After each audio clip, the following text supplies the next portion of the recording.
அனைத்து மாணவர்களுக்கும் வணக்கம். இன்றைக்கு நாங்கள் தரம் 10 விஞ்ஞான பாடத்தில் இருக்கக்கூடிய உயிரியல் அலகுகளாக இருக்கிற அலகு 6 தாவர கலங்கள்னதும் விலங்கு கலங்கள்னதும் கட்டமைப்பும் தொழிற்பாடும், அது மாதிரி அலகு 8 அங்கிகளினுடைய சிறப்பியல், இந்த ரெண்டு பாடங்களுக்குள்ள இருக்கக்கூடிய அலகு பரீட்சை ஒரு செய்து பார்ப்போம்.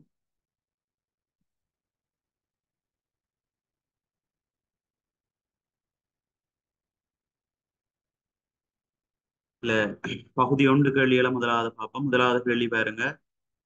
தாவர கலத்தில் காணப்படும் உயிரற்ற கட்டமைப்பு பின்வருவனவற்றுள் எது? உயிரற்ற கட்டமைப்பு. இது இந்த முறை 2023 பேப்பர்லயும் பாத்தீங்கன்னு சொன்னா வந்திருக்கக்கூடிய ஒரு கேள்வி.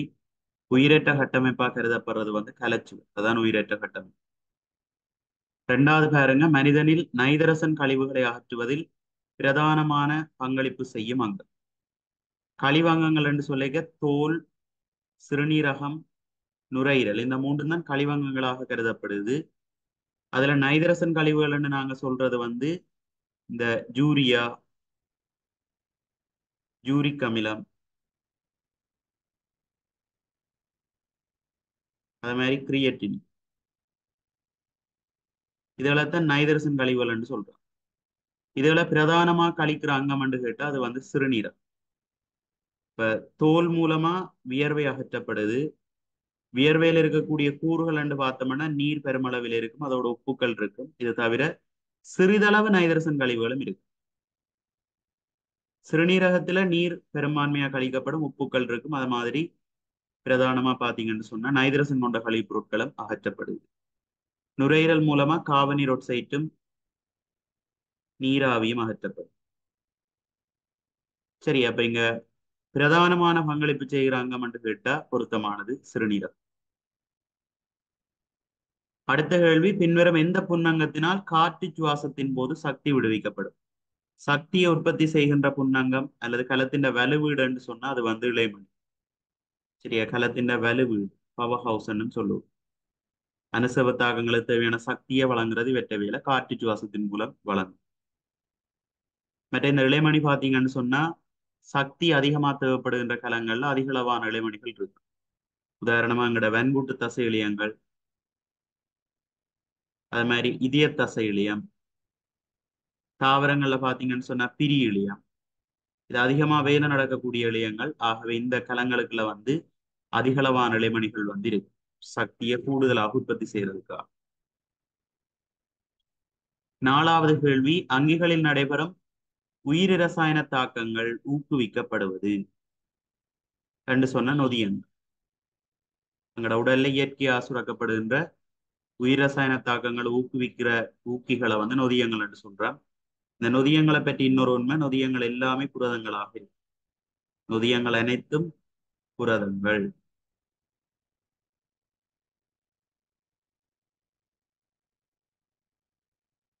அஞ்சாவது, அனுசவ தொழிற்பாடுகளின் போது உடலினுள் தோன்றும் தேவையற்ற பதார்த்தங்கள். தேவையற்ற பதார்த்தங்களை கழிவுகள் என்று சொல்லுவோம். அகற்றப்படுதல் உயிரங்கிகளின் ஒரு இயல்பாகும். இச்செயற்பாடு எவ்வாறு அழைக்கும்? அதை கழிவகற்றல் என்று சொல்லுவோம். இனப்பெருக்கம் என்று சொன்னா அங்கிகளினுடைய ஒரு இனத்தின நிலவகையை உறுதிப்படுத்துறதுக்காக புதிய சந்ததியை தோற்றுவிக்கிற செயற்முறை தான் இனப்பெருக்கம். போசனை என்ற அங்கி தனது வாழ்க்கைக்கு தேவையான சக்தியையும் பதார்த்தங்களையும், தான் உயிர் வாழ்வதற்கு தேவையான சக்தியையும் பதார்த்தங்களையும் பெற்றுக்கொள்ற ஒரு செயல்முறை தான் போசனை என்று சொல்லுவோம். சுவாசம் என்று சொன்னா சக்தியை உற்பத்தி செய்கின்ற ஒரு செயல்முறையாக கருதப்படும்.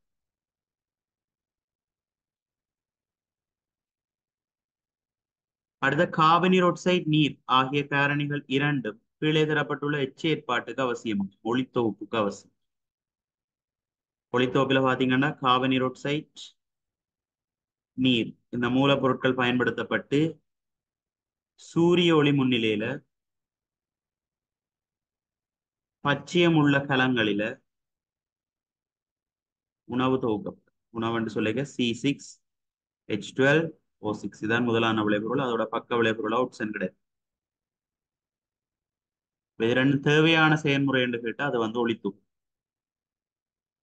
அது மாதிரி சுவாசத்துல கார்பன் நீர் ஆக்சைடு நீர் வந்து பக்க விளைபொருளாக உருவாகும். சுவாசம் என்ன நடக்கும்? கலச்சுவாசம். C6H12O6 குளுக்கோஸ் ஒட்சியேற்றப்பட்டு அனுசேப தொழிற்பாட்டுக்கு தேவையான சக்தி உற்பத்தி செய்யப்படும். அதான் கலச்சுவாசம் சொல்றோம். அதோட பக்க விளைபொருளா இந்த கார்பன் நீர் ஆக்சைடும் நீரும் உருவாகும். அதன் ஒளித்தோப்பின் பித்தாக்கத்தை கலச்சுவாசம் சொல்றோம். அடுத்த பாருங்க, வைரஸ் தொடர்பான சரியான கூற்று. வைரஸ் இடப்பெயர்ச்சிக்காக பிசிறுகள் அல்லது சவுக்கு முளைகளை பயன்படுத்தும். அது பிழை. வித்திகள் மூலம் இனம் பெருகும். அதுவும் வராது.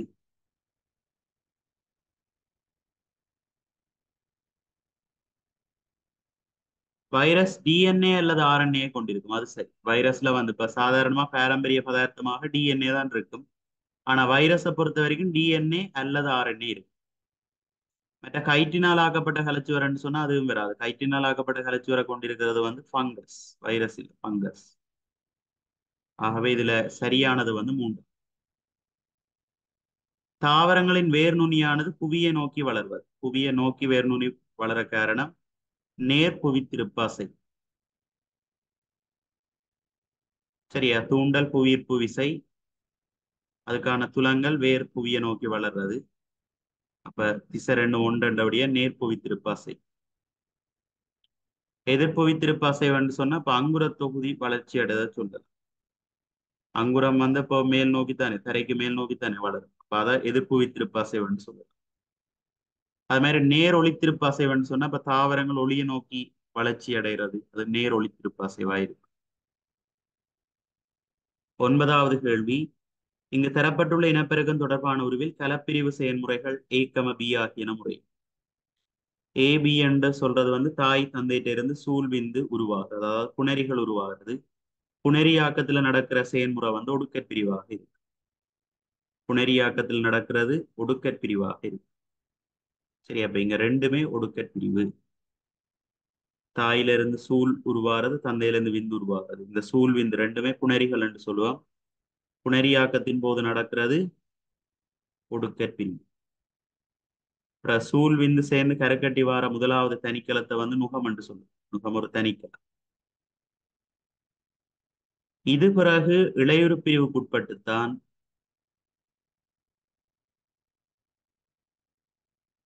முசுவுரு, முளையம், முதிர்மூல உரு என்ற நிலைமைகளை தாண்டி பிறகு குழந்தையாக வருது மகப்பேற்றின் போது. சரி, அப்ப அங்க நடக்கிறது இளையுறு பிரிவு. நுகம், முசூரு, முளையம் அந்த நிலைமைகளுக்கு வர்றதுக்கு காரணம் இளையுறு பிரிவு. சரி, ஏபி என்றது மட்டும் கேட்டபடி ஒடுக்க பிரிவு தான் கொடுக்க வேண்டும். 10வது, ஒடுக்கற் பிரிவு பின்வரும் எண் நிலைமையின் போது ஏற்படும். புணரியாக்கத்தில் ஏற்படும். சூழ்கள் விந்துகளினது உற்பத்தியின் போது ஏற்படும். நுகம் முழியமாக மாறைக்க இளையுறு பிரிவு. எல்லா உடற்கலங்களும் வளரைக்க இளையுறு பிரிவு. முளைய முதிர்மூல உருவாக மாறைக்குள்ள எல்லாமே இளையுறு பிரிவு. வளர்ச்சியில நடக்கிறது பொதுவா இளையுறு பிரிவு. புணரியாக்கத்துலதான் என்ன நடக்கும்? ஒடுக்கற் பிரிவு நடக்கும்.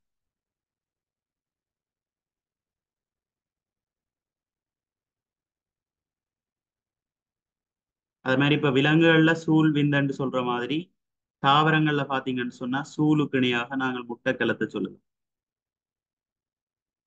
முட்டை அல்லது சூழ் என்று தான் சொல்றது அதை. அது மாதிரி விந்துக்கு நிகராக பூவிண்ட மகரந்த மணியை சொல்லலாம்.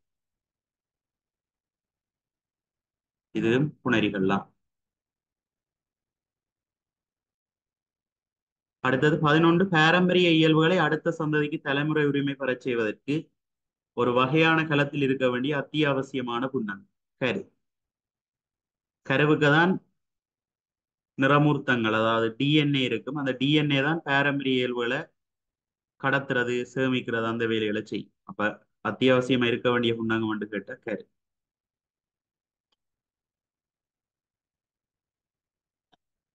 அடுத்த வாரங்க ஒளித்தோப்பு சுவாசம் என்பன பற்றிய பின்வரும் 3 கூற்றுகள் தரப்பட்டுள்ளன. முதலாவது, ஒளித்தோப்பு தாக்கத்தின் பித்தாக்கம் சுவாசமாம். அது சரி. ஏற்கனவே சொன்னான், ஒளித்தோப்பு தாக்கத்தை அப்படியே மாத்தி போட்ட வேண்டாம், அதான் சுவாசமா இருக்கு. ஒளித்தோப்பு சக்தியை உற்பத்தி செய்யும் அதே பிள்ளை. ஒளித்தோப்பு சக்தியை பயன்படுத்திக் கொள்ளும். சுவாசத்துல தான் சக்தி என்ன செய்யப்படும்? உற்பத்தி செய்யப்படும். சரியா? சுவாசம் சக்தியை உற்பத்தி செய்கிறது என்று சொன்னா அந்த கூற்று சரி. ஆனா ஒளித்தோப்பு சக்தியை உற்பத்தி செய்யுமா? இல்ல, உணவைத்தான் உற்பத்தி செய்யும். சக்தியை பயன்படுத்தி கொள்ளும். எனவே இரண்டாவது கூற்று பிழை. பச்சை உருவங்கள் உள்ள அங்கிகள் ஒளித்தோப்பை செய்யும் அதே வேளை எல்லா அங்கிகளும் சுவாசத்தை செய்கின்றன. அது சரி. பச்சையம் இருந்தா தான் நாங்க ஒளித்தோப்பு நடக்கும். ஆனா அங்கிகள் எல்லாமே சுவாச செயற்பாட்டை மேற்கொள்ளும். ரைட். அப்ப இதுல சரியானது ஏயும் பியும் மாத்திரம் சரி. சாரி, ஏயும் சியும் மாத்திரம் சரி. பி வராது. ஏயும் சியும் மாத்திரம் சரி.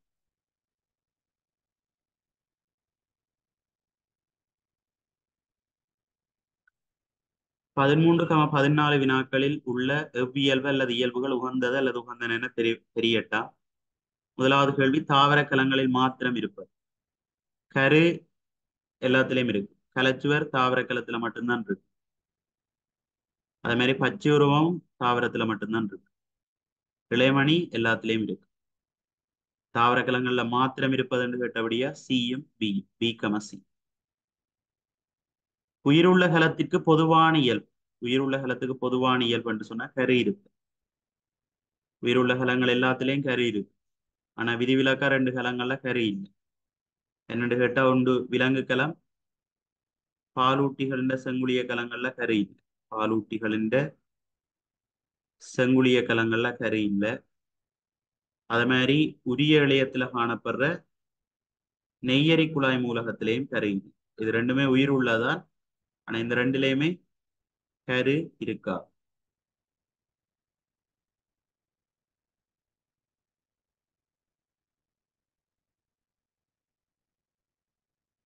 15வது, கலப்பிரிவின் போது கருவும் குளிய முதல் உருவும், அதாவது குளிய உருவும் இரண்டாக பிரிந்து மகட்கலங்கள் உருவாகின்றன. இளையுறு பிரிவின் போது மகட்கலத்திற்கு தாய்க்கலத்தில் உள்ள இளையுறு பிரிவு நடந்ததுன்னு சொன்னா மகட்கலத்திலேயும் தாய்க்கலத்திலேயும் நிறமூர்த்த எண்ணிக்கைகள் சமனாக காணப்படும். சரியா? நிறமூர்த்த எண்ணிக்கைக்கு சமனான நிறமூர்த்த எண்ணிக்கைக்கு உரியதாகும் என்று கேட்டா அது சரி. அமைப்பொத்த நிறமூர்த்த சோடியிலிருந்து ஒரு நிறமூர்த்தம் வீதம் உரியதாகும். இது வராது. ஒடுக்கற் பிரிவுக்குத்தான் பொறுத்து. நிறமூர்த்த எண்ணிக்கையின் 2 மடங்கு உரியதாகும். இதுவும் பிள்ளை. நிறமூர்த்த எண்ணிக்கையின் அரை மடங்கு உரியதாகும். இது சரி. சரியா? நிறமூர்த்த எண்ணிக்கையின் அரைவாசி தான் போகும். இது ஒடுக்கற் பிரிவுக்கு பொருத்தம். சரி, எந்த செயல்முறை என்ன அரை மடங்கு உரியதாகிறது ஒடுக்கற் பிரிவுக்கு பொருத்தம். இளையுறு பிரிவு என்றபடியே நிறமூர்த்த எண்ணிக்கைக்கு சமனான நிறமூர்த்த எண்ணிக்கை தாய்க்களத்திலே மாட்களத்திலேயும் காணப்படும். 16வது, கழிவுப் பொருட்கள் என்பன உடலின் உயிர் ரசாயன செயல்முறைகளின் மூலம் உற்பத்தி செய்யப்படும் தேவையற்ற பொருட்களாகும். இதற்கேற்ப மனிதனின் உடலிலிருந்து வெளியேற்றப்படும் கழிவுப் பொருளாக அமையாதது. வியர்வை அமையும். சிறுநீரகங்கள் மூலம் உற்பத்தி செய்யப்படுற சிறுநீர் அமையும். சுவாசத்தோதிலிருந்து வெளியேற்றப்படுகின்ற நீர் அமையும். உணவு கால்வாயிலிருந்து வெளியேற்றப்படுகின்ற மலத்தை தான் நாங்கள் ஒரு கழிவாக கருத மாட்டோம். ஏனென்று கண்டா, அனுசேப தொழிற்பாடுகளின் போது உற்பத்தி செய்யப்படுகின்ற தேவையற்ற பொருள் தான் கழிவு. மலம் சமிபாட்டு செயல்முறையில உருவாகுது. சமிபாடுன்றது ஒரு அனுசேப செயற்பாடு இல்லை. அது ஒரு காரணம். மற்றது மலத்துல இந்த சமிபாடு அடையாத மிகுதிகள், உணவு கால்வாய்ந்த சுவர்கள், சீதம், அதுகள்லாம் உள்ளடங்கி இருக்கும். ஆகவே அதை நாங்கள் கழிவாக கருதுறது இல்லை. அடுத்த கேள்வி, தாவர களத்தில் காணப்படும் ஆனால் விலங்கு களத்தில் காணப்படாத ஒரு கட்டமைப்பு. விலங்கு களத்துல காணப்படாத ஒரு கட்டமைப்பு கேட்டா கலைச்சு. மற்றும்படி இளைமணி, புளிய முதலுரு மென்சவு எல்லாமே 3 தாவர களத்திலையும் இருக்கும், விலங்கு களத்திலையும் இருக்கும். கலைச்சுவர் மட்டும்தான் அங்க மட்டும் இருக்கும். தாவர களத்துல இருக்கும், விலங்கு களத்துல இருக்காது.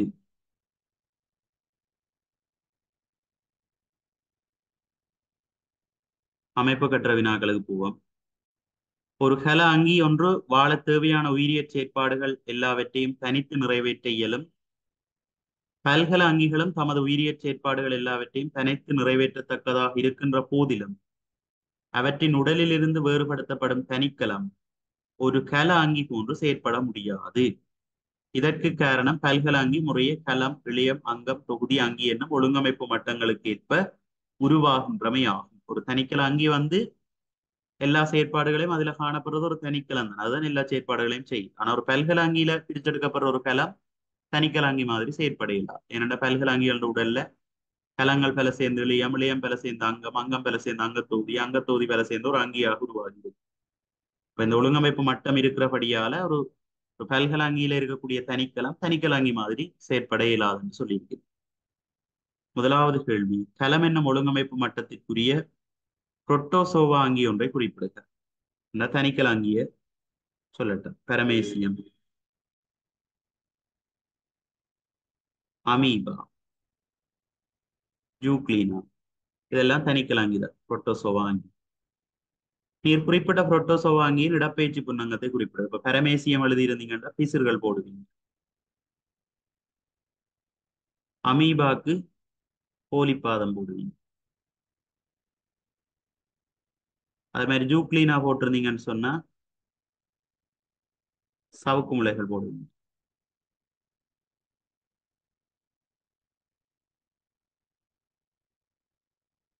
அடுத்த பாருங்க, எல்லா அங்கிகள் தொடர்பாகவும் கலம் எவ்வகை அலகாக கருதப்படலாம்? கட்டமைப்புக்குரியதும் தொழிற்பாட்டுக்குரியதுமான அடிப்படை அலகு. கட்டமைப்புக்குரியதும் தொழிற்பாட்டுக்குரியதுமான அடிப்படை அலகு.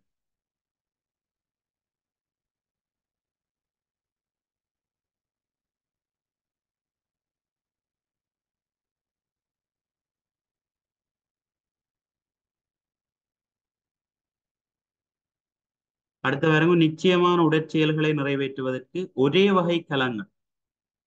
வகை கலங்கள் கூட்டமாக அமைந்து உருவாகியுள்ள அங்கீநிலம் ஒழுங்கமைப்பு மட்டம். கலங்கள் பல சேர்ந்து குறித்த தொழில் ஒன்றையோ அல்லது ஒன்றுக்கும் மேற்பட்ட பல தொழில்களையோ செய்வதற்காக ஒழுங்கமைந்த கூட்டத்தை நாங்கள் இளையம் என்று சொல்றோம்.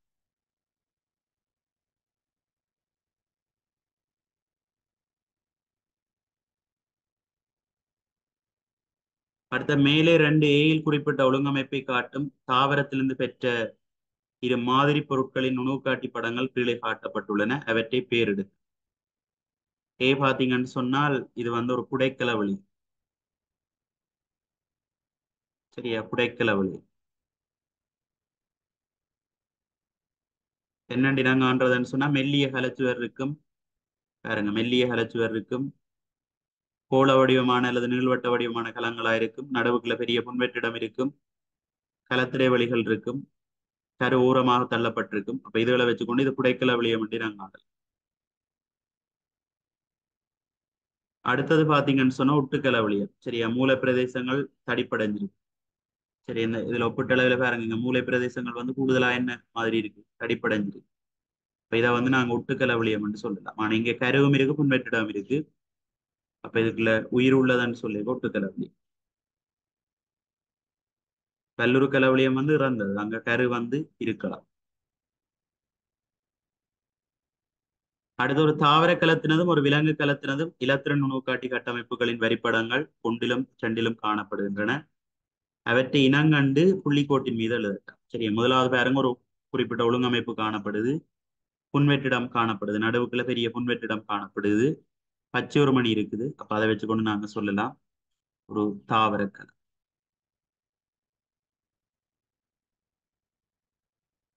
மற்றது பாருங்க, கரு நடுவுக்குள்ள காணப்படுது. கல மென்சவால எல்லைப்படுத்தப்பட்ட ஒரு கட்டமைப்பா காணப்படுது. ஆகவே இது ஒரு விலங்கு கலம்.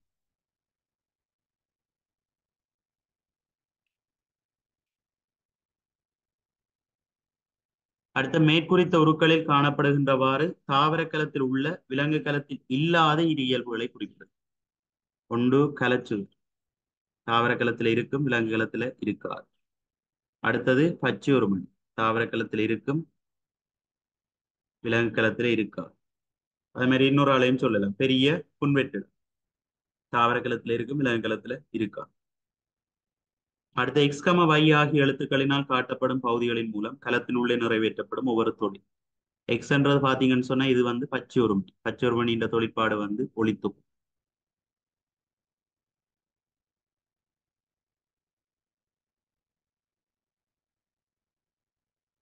அது மாதிரி என்றது பாத்தீங்கன்னு சொன்னால் கொள்கை உபகரணம், கொள்கை சிக்கல். சரியா, கொள்கை சிக்கல் வையால காட்டப்பட்டு அது சுரப்பு பதார்த்தங்களை சுரக்கிறது, தொகுக்கிறது, விநியோகிக்கிறது.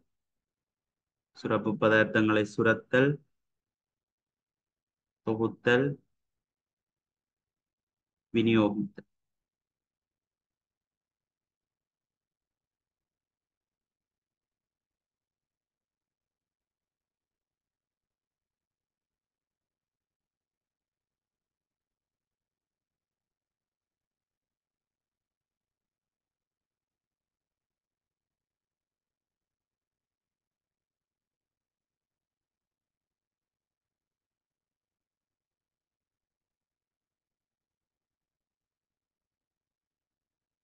சரி பிள்ளை இது வந்து கொல்லிச்சிக்கல் இல்ல, அழுத்தமான அழுத்தமற்ற அமுல் சிறுவரையா. சரியா, கொல்லிச்சிக்கல்ன்றது வந்து இப்படி இந்த மாதிரி இருக்கு.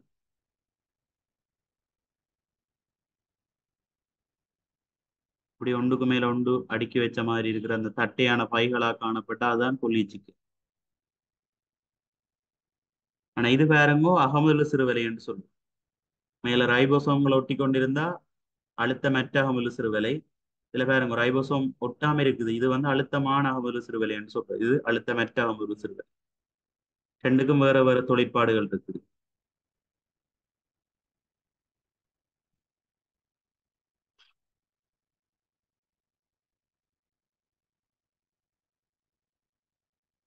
சரி, அது அழுத்தமற்றதுன்றபடியே என்ன புரதங்களை கடத்துறது. அழுத்தமற்ற அகமுல சிறுவலை ரைபோசோம்கள் ஒட்டி கொண்டிருந்ததுன்னு சொன்னா அழுத்தமற்றது என்று சொல்லுவான். அதன் தொழில் வந்து புரதங்களை கடத்தல்.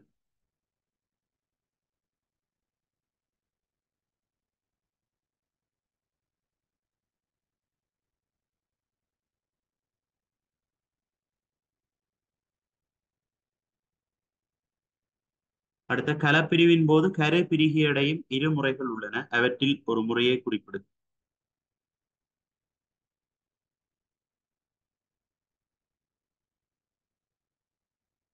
சரி, இளையொரு பிரிவு, ஒடுக்கற் பிரிவு. கருப்பிரிகை அடையும் என்று வராது, கலப்பிரிகை அடையும் ரெண்டு முறைகள் ரெண்டு வரணும். ஒன்று இளையுறு பிரிவு, அடுத்தது ஒடுக்கற் பிரிவு. இதுல நீங்க இளையுறு பிரிவு அல்லது ஒடுக்கற் பிரிவு இதுல ரெண்டில ஏதாவது ஒன்று போட்டீங்கன்னா சரி. ஒரு முறை தான் கேட்டது. நீர் மேலே ஏயல் குறிப்பிட்ட பிரிவு முறையில் தாய்க்கல கருவில் இருக்கும் நிறமூர்த்தங்களினால் மகட்கலத்திற்கு கிடைக்கும் நிறமூர்த்தங்களின் எண்ணிக்கை யாது? இளையுறு பிரிவு போட்டீங்கன்னு சொன்னா சமனாக கிடைக்கும். ஒடுக்கற் பிரிவு போட்டிருந்தீங்கன்னா அரைவாசி கிடைக்கும். அடுத்த கருவில் நிறமூர்த்தங்கள் சோடியாக உள்ளன. நிறமூர்த்தங்களை வச்சு கேள்வி கேட்கிறபடியே கரு ரெண்டு கொடுக்கல். சரி, உண்மையும் கலப்பிரிவுல ரெண்டு ரெண்டு செயல்முறைகளும் கருவும் பிரிகையடையும். அடுத்தது வந்து கருவை தொடர்ந்து புளிய உருவும் பிரிகையடையும். இளையுறு பிரிவுன்னு சொன்னா நிறமூர்த்தங்கள் எண்ணிக்கை சமனாக பிரியும். ஒடுக்கற் பிரிவில் அரைவாசி தான் போகும். கருவில் நிறமூர்த்தங்கள் சோடிகளாக உள்ளன, அவை ஓரின நிறமூர்த்த சோடிகள் எனப்படும். ஓரின நிறமூர்த்த ஜோடிகள் என்பது யார்? ரெண்டா ஒன்றுக்கொன்று சர்வசமனான ரெண்டு நிறமூர்த்த நிறமூர்த்தங்கள் அமைஞ்சதுன்னு சொன்னா அதைத்தான் ஓரின நிறமூர்த்த சோடிகள் என்று சொல்லும். சரியா, சர்வசமனாக அமைந்த நிறமூர்த்த சோடிகள். இயல்பு தோற்றம் எல்லாத்திலையும் சர்வசமனாக அமைந்த நிறமூர்த்த சோடி.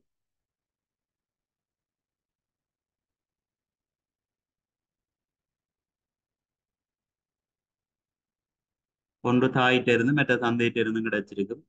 மற்ற ரெண்டுமே பாத்தீங்கன்னு சொன்னா சர்வசமனாக காணும். சுவாசம் என்பது ஒரு செயல்முறையாகும். அங்கிகளில் நடைபெறத்தக்க இரண்டு சுவாச முறைகளை குறிப்பிடுது. ஒன்று வந்து காற்று சுவாசம்,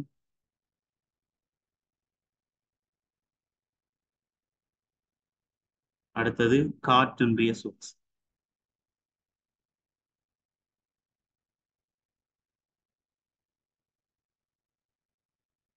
அடுத்த மேலே ஏயில் குறிப்பிட சுவாச முறைகள் இரண்டிலும் எதில் கூடிய அளவு சக்தி உற்பத்தி செய்யப்படுகிறது? காற்று சுவாசத்துல தான் அதிக அளவு சக்தி உற்பத்தி செய்யப்படும். காற்று சுவாசம் என்றா ஒட்சன் இருக்கைக்கு நடந்தா அது காற்று சுவாசம். காற்றினுடைய சுவாசம் என்றா ஒட்சன் இல்லாத நிலைமையில நடந்தா அது காற்றினுடைய சுவாசம். காற்று சுவாசத்துல தான் அதிக அளவு சக்தி வந்து உற்பத்தி செய்யப்படும். அடுத்த சுவாசத்தில் கார்பனீர் ஆக்சைடு விடுவிக்கப்படுகிறது என்பதை காட்டுவதற்கான பரிசோதனை அமைப்பு காட்டப்பட்டிருக்கா? ஆஹ் பாருங்க, நீர் திருவிடி, முளைக்கும் பயறு வித்துக்கள், சுண்ணாம்பு நீர், பொட்டாசியம் ஹைட்ரோக்சைடு காட்டப்பட்டிருக்குது. போத்தல் ஏயில் இடப்பட வேண்டிய கரைசல் யாது? சுண்ணாம்பு நீர் இங்க நாங்கள் ரெண்டு தடவைகள் வைக்கணும். கார்பனீர் ஆக்சைடு வெளியேற்றப்படுதுன்றதை காட்டுறதுக்கான அமைப்பு தான் இது. இப்ப முதலாவதுல நாங்கள் அஹ், ரெண்டு தொகுதிக்குள்ள சுண்ணாம்பு நீர் வைக்கணும். ஒரு தொகுதி காட்டி இருக்கிறபடியா ஏக்குள்ள வைக்க வேண்டியது சுண்ணாம்பு நீர்.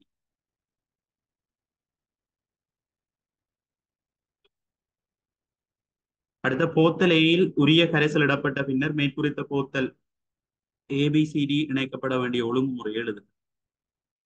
இப்ப இதுல பாத்தீங்கன்னு சொன்னால் இந்த தொகுதி எப்படி செயற்படுதுன்னு சொன்னா இந்த நீர் கொண்ட இந்த பி இருக்குல்ல இது கடைசியில வரும். சரியா, பியை வந்து நாங்க கடைசியில வச்சுட்டு இந்த திருவிடியை திறந்தோம்னா அதுக்குள்ள இருக்கக்கூடிய தண்ணி மட்டம் குறையும். அப்ப இங்க ஒரு வெற்றிடம் ஏற்படும். வெற்றிடம் ஏற்படுறதால அந்த இடத்தை நிரப்புறதுக்கு வெளியில இருந்த வழி தொகுதிக்குள்ள வரும். முதலாவதா நாங்கள் இணைக்க வேண்டியது வந்து இ என்ற பாத்திரம் தான் முதலாவதா இணைப்போம். ஈய தொடர்ந்து அங்கால ஏ வைக்கலாம் அல்லது டி வைக்கலாம். சுண்ணாம்பு நீர் வைக்கும் ஏ அல்லது டி. அதை தொடர்ந்து முளைக்கும் பயிர் வித்துகள் உள்ள சி என்ற அமைப்பு. அதுக்கு பிறகும் ஏ அல்லது டி போடுவீங்க. முதலாவதுல ஏ போட்டா அடுத்ததுல டி போடுவீங்க. முதல் டி போட்டீங்கன்னு சொன்னா அடுத்ததுல ஏ போடுவீங்க. கடைசியில பி.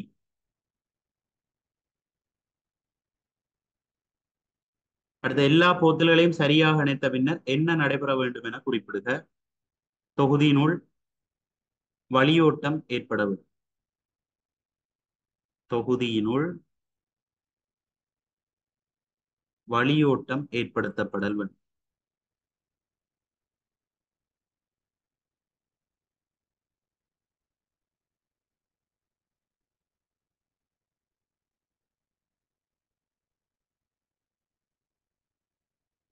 சரியா, வளியோட்டம் என்னென்று ஏற்படும்.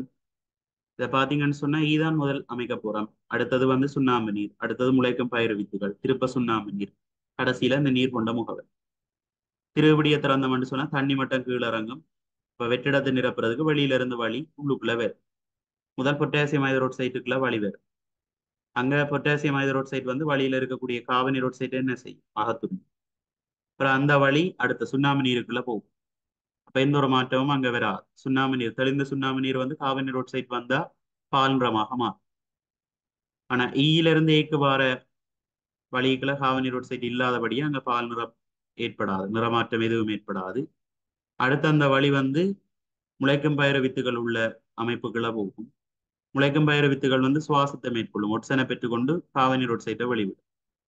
அப்ப சியில இருந்து அடுத்த தொகுதி, அடுத்த சுண்ணாம்பு நீர் உள்ள பாத்திரத்துக்குள்ள போற வழிக்குள்ள காவனி ரோட்சைட் இருக்கு. இப்ப அங்க இருக்கக்கூடிய சுண்ணாம்பு நீரை என்ன செய்யும், பால் நிறமாக மாற்றும். அதுல இருந்து முளைக்கும் பயிர வித்துகள் சுவாசத்தின் போது காவனி ரோட்சைட்டை வெளிவிடுகின்றன என்ற முடிவுக்கு வருது. அதாவது அங்கிகள் சுவாசத்தின் போது காவனி ரோட்சைட் வாயுவை வெளிவிடும் என்ற முடிவுக்கு நாங்கள் வரலாம். அடுத்த வேறங்க சியில் குறிப்பிட்ட படிமுறைகளை பின்பற்றிய பின்னர் இவ்வொழுங்கமைப்பில் அவதானிக்கத்தக்க வேறுபாட்டை குறிப்பிடும். சரி, இதுல நீங்கள் இரண்டாவது தொகுதியா ஏ போட்டிருந்தீங்கன்னு சொன்னா ஏயில நிறமாற்றம் ஏற்படாது.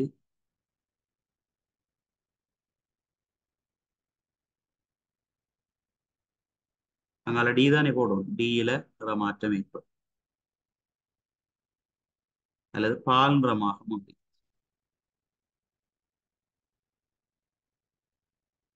போட்டா சரி. இதுவே நீங்கள் ஒழுங்கமைப்ப அமைக்கைக்குள்ள முதலாவது டி போட்டு அடுத்த தொகுதி முளைக்கும் பயிர் வித்துக்களுக்கு அங்கால ஏ போட்டீங்கன்னு சொன்னால் இங்க நீங்கள் ஏக்கு பால் நிறமாகியது என்று இங்க நிறமாற்றம் ஏற்படாதுன்னு எழுது. அது நீங்கள் ஒழுங்கமைப்புகளை போட்டு வச்சிருக்கிற முறையின் அடிப்படையில தான் விடைகளை கொடுக்க வேண்டும். சரியா, அடுத்த பாருங்க மேற்குறித்த பரிசோதனைக்குரிய ஒரு கட்டுப்பாட்டு ஒழுங்கமைப்பை தயார் செய்வதற்கு மேற்குறித்த ஒழுங்கமைப்பில் செய்ய வேண்டிய மாற்றங்களை குறிப்பிடுக.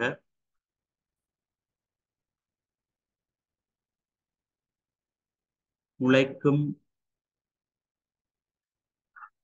பயறு வித்துக்கள் இடப்பட்ட முகவையை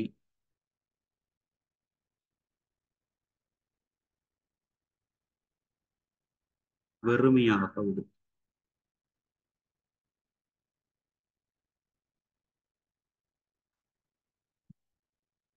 சரியா, கட்டுப்பாட்டு அமைப்புன்னு சொன்னால் பரிசோதிக்கப்படுகிற காரணி தவிர ஏனைய நிபந்தனைகள் ஒத்திருக்கக்கூடிய அமைப்பைத்தான் கட்டுப்பாட்டு பரிசோதனை என்று சொல்லுவோம். இங்க பரிசோதிக்கப்படுகின்ற காரணி முளைக்கும் பயிர் வித்துக்கள் சுவாசத்தின் போது காபனி ரோட்சைட்டை வெளிவிட வேண்டதான் நாங்கள் பரிசோதிக்க போறோம். இப்ப பரிசோதிக்கிற காரணியே இல்லாம செய்யும். இந்த தொகுதிக்குள்ள எல்லா தொகுதிகளையும் வளம மாதிரி செய்துட்டு முளைக்கும் பயிர் வித்துக்களை மாத்திரம் இல்லாம அதை வறுமையா விட்டோம்னா அதான் ஒரு கட்டுப்பாட்டு அமைப்பு.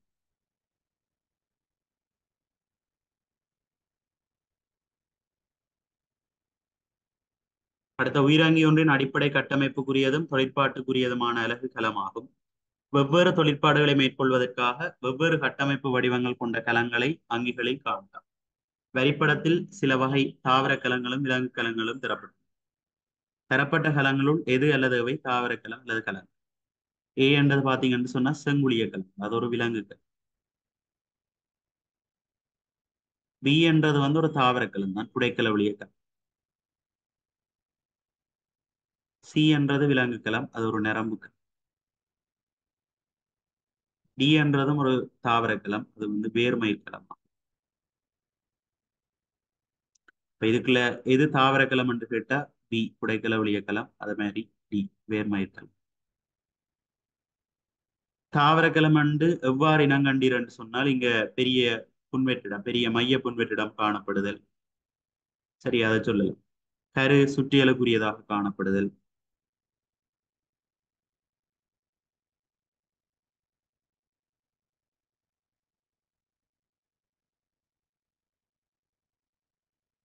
அல்லது சுற்றியலுக்குரிய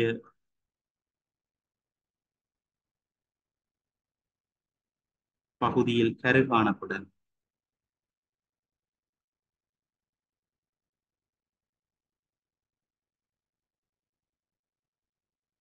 அடுத்த கலம் ஏயின் தொழில். ஏ வந்து செங்குளியம், அதன் தொழில் வந்து ஒட்சனை கொண்டு செல்.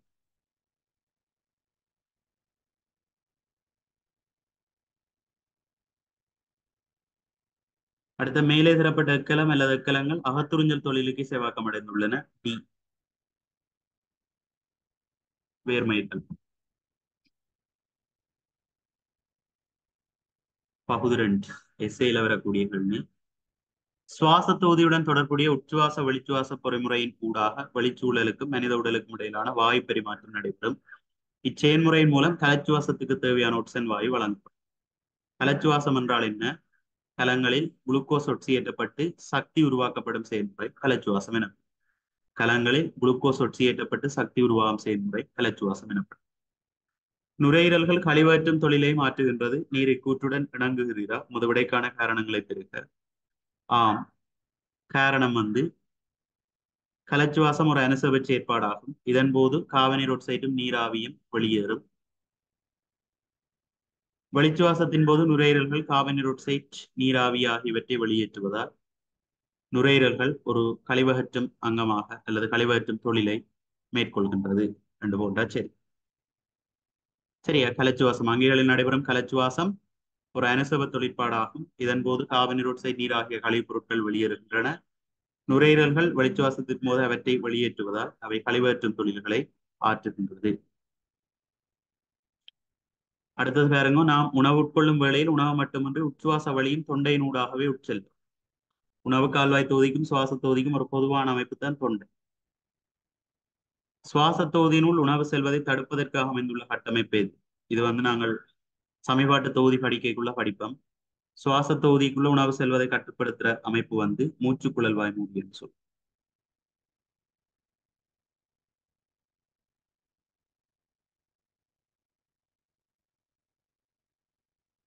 அடுத்த வேறமோ நீர் மேலே குறிப்பிட்ட கட்டமைப்பானது சுவாச தொகுதியினுள் உணவு செல்வதை எவ்வாறு தடுக்கின்றது என்பதை சுருக்கமாக குறிப்பிடுக. உணவு வாய்க்குழியில் இடப்பட்டு அரைக்கப்பட்டு தொண்டை வழியினூடாக செல்லும் போது மூச்சுக்குழல் வாய் மூடியானது சுவாச தொகுதி அல்லது வாதநாளியை மூடிக்கொள்ளும். ஆகையால் உணவானது தொண்டையிலிருந்து களத்திற்கு அனுப்பப்படும். சரியா, மூச்சுக்குழல் வாய் மூடி வாதநாளியை மூடும், அதால களத்தின் ஊடாக உணவு உட்செல்லும் என்று போட்டீங்கன்னா சரி.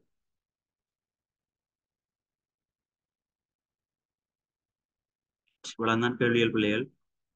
உங்களுக்கான பேப்பர் கிளாஸ் நடந்து கொண்டிருக்குது Zoom மூலமா. அதுல ஜாயின் பண்ண விருப்பம்னு சொன்னா நீங்க ஜாயின் பண்ணி இது மாதிரி ஒவ்வொரு உயிரியல், பகுதியவியல், ரசாயனவியல் என்று 10ஆம் ஆண்டுல இருக்கக்கூடிய விடயங்களை வந்து நாங்கள் ஒரு ரிவிஷனாகவும் அதுல வந்த பாஸ் பேப்பரையும் முழுமையாகவும் பார்த்து கொண்டு போவோம். விரும்புகிற மாணவர்கள் இணைஞ்சு கொள்ளலாம். உங்களுக்குரிய இணையறதுக்கான முறைகள் வந்து வீடியோவின் டிஸ்கிரிப்ஷன் பகுதியில் இருக்கும். அதை பார்த்துட்டு நீங்க ஜாயின் பண்ணி கொள்ளலாம்.